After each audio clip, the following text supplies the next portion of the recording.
who served more than a decade in prison for murder, has been cleared of the crime after new medical evidence emerged. WGN's Sean Lewis has more on how the Exoneration Project proved his innocence.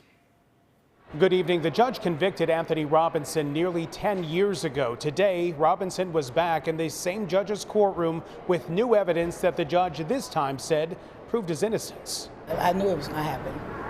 Yeah, I couldn't wait for this day. It is excitement tonight from the family of Anthony Robinson as the 31-year-old is cleared of a murder he did not commit. Anthony, I talked to him. Anthony is thrilled. He's very overwhelmed. The Exoneration Project bringing new evidence to the same judge who convicted Robinson in 2014.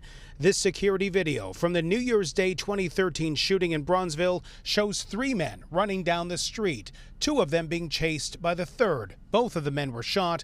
One of them died.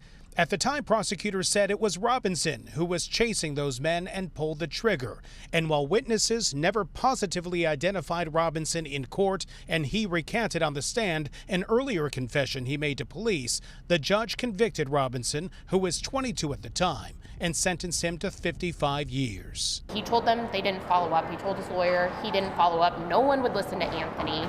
Finally today, he was listened to. The Exoneration Project taking up the case and finally uncovered these x-rays, proving what Robinson had told police and his own defense attorneys, that he was recovering from being shot in the leg and had undergone surgery just weeks before the murder. He would have been in so much pain, unable to walk. I mean, it just really blew the case wide open. It was impossible, the Exoneration Project and experts said in their filing, for Robinson to be able to run at full speed like the shooter in the video. The actual shooter, they believe, was shot and killed years ago. With that new evidence, Judge James Albich agreed and vacated the conviction.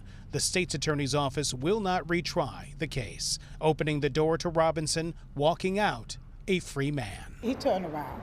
My heart started racing. I can hold him now, say hi, he's right there.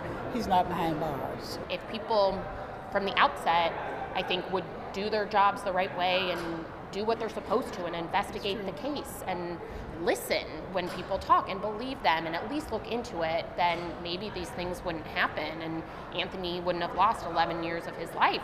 And Robinson's attorney says that she will now file for a certificate of innocence, which will completely clear Robinson's name and get him on the road to a new life. At the Cook County Criminal Courts building tonight, Sean Lewis, WGN News.